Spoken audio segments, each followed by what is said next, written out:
Hello, I'm Get the Cans, and I pose a question to you. What does all the books that L. Ron Hubbard ever wrote, Xenu Story, and David Miscavige all have in common? It's all a bunch of stuff that the world would be better off without, of course. Now, I could have been cruel, and I could have said something along the lines of 4 feet high pile of crap, but unfortunately, that would be a little demeaning. What was it? There was a report that I ended up watching in Australia, where they actually had some of the audio from one of the Hubbard tapes playing about how Hubbard himself had told the Xenu story and all this other stuff.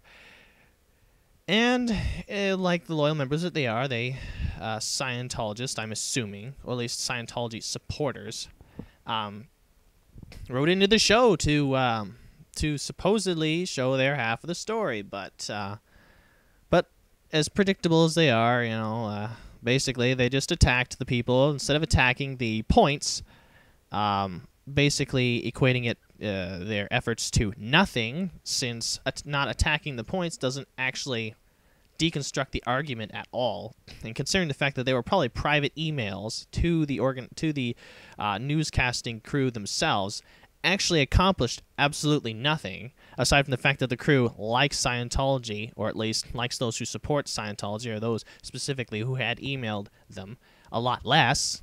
It's all a bunch of nonsense.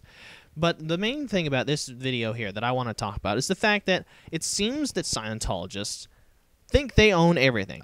It was at Clearwater, I think it was in Clearwater, that this Scientology-owned neighborhood that is owned mostly by Scientologists sign these petitions to have the street closed every weekend, for a year straight or something like that, so they can have their little graduation ceremonies without the fact that, there are other people that actually live on that street and actually have to use it because it's a public street. And things like not being able to drive around on the weekend because your car can't get out of its driveway because the street no longer belongs to you, even though you paid taxes for it. Kind of a little frustrating for me, I think. Just a little tiny bit. Just a little bit. Just a little bit. Whatever. And then there's, of course, this other video I ended up watching of the security guard asking this homeless guy to leave because I guess he figured he owned the property. You need to leave. You need to leave.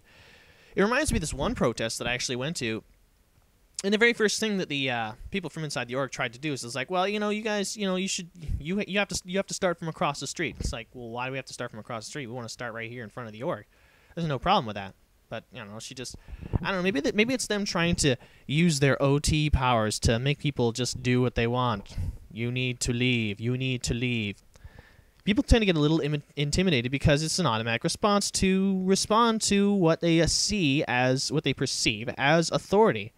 That's one of the things that's a problem when it comes to Scientology and the rest of the world. They basically bully people into doing what they want them to do. Even when they're even when they're taking their fresh meat and putting it through the grinder. The courses they offer. They're constantly bullying these people to spend more and more and more money. But anyways, Scientology has had a long history of harassing the people to give more money, give more money, give more money, give more money. Because I guess they just, don't see it as a real problem. These people end up losing their houses, end up losing their credit ratings, end up basically losing anything that's worth any money at all. Because as far as they're concerned, if it's not Scientology related, it's not important. It's like, I'm sorry, but I had a life before I was in Scientology. Or at least that's what they should say. But instead, they're bullied and they are, put under pressure. And eventually they are, drained of all cash. And if they aren't drained of cash, then they got to go through the long legal process of trying to get all their money back. What's really funny is that there's supposed to be a refund policy of at the so-called Church of Scientology, that if you are unhappy with the results of a course, you're supposed to be able to get your money back. Unfortunately, they don't actually tell people this, and even more unfortunately, they don't actually support this little thing that they have. It's just one of those things they put in paper and to make them look good, of course. I mean, anybody who's known anything about this so-called church, this cult, they already know this. I mean, they have that human rights charter thing where, every human being has the right to believe whatever the hell they want, and et cetera, et cetera. And it sounds very beautiful, and it sounds very flowery, but unfortunately what they don't tell you is that, A, none of that actually applies to human beings. The, whatever. It only applies to homo novus. And then second, Scientology comes first, so even if homo novus wants to express himself, he can't if it goes against Scientology. So basically, it doesn't apply to anybody. It's wonderful that they wrote this up and put it on paper. It's beautiful. Put it up on the wall, make them look real nice and shiny. Look at our high, definition DVDs and stuff that, impresses the pants off people so we can take the wallets out of those pants. And then, wait, we don't even have to put the wallets back. We'll just tell them we're taking their wallets and they'll agree with it because we're going to make them. I mean, seriously, they just act like they own everything. And there's one thing that I can't stand is somebody that steps out of line, steps out of their actual cone of authority and tries to lord it over somebody else. Now, the one thing that I don't like is when, when I enter any kind of agreement with, say, a company, a contract or whatever, and I work for this company, right? The thing is, I will fall under the authority of the contract because I'm actually getting something out of it. It says it right in the contract. If it didn't, it'd be like slave labor. Oh, yes, but Scientology doesn't know anything about slave labor in your contract. Anyways, the thing is, under an authority, or at least under an agreement working with somebody, or under an organization, you're actually supposed to be getting something out of this whole thing. That's the reason why you submit to the authority. You go to this 40-hour or 60-hour, whatever it is, a week work job thing, whatever career that you have, and in return, they pay you for every hour that you're there. Sometimes they don't pay you overtime, sometimes they do. Sometimes they give you a salary per day. But either way, you get some kind of compensation out of it, and if they break the contract by not paying you or upholding or whatever, you can sue them. Don't go in, it's a cult. But I could go on forever, and I'll probably go on about this later. Let's see. Oh, yes.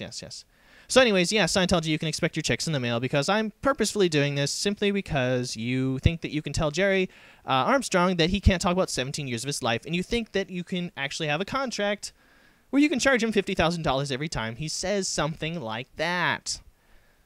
And anybody working in concert with him, which I most certainly am. I encourage all of you out there to do the same. But yeah, I'm not paying you a damn cent. You're not getting any of my money because I'm speaking my mind. I don't have to be under the authority of that injunction, and he doesn't have to be under that authority either because it's an illegal injunction, because he's not getting anything out of it, because it doesn't make any sense. But, yeah, anyways, I'm just ranting at this point, so I'm just going to say goodbye. And it's nice talking to all you folks out there, even if the conversation is one way, but it's nice reading your comments, and especially the trolls out there, especially after that troll video. Some nice personal messages I got. They were really, really entertaining. Unfortunately, not entirely original, so I'll have to ask you guys to try doing that again to be a little more creative. I appreciate good creativity. It's like you're thinking. I know you're thinking. You can come up with something new. Your gears inside your head. That's good.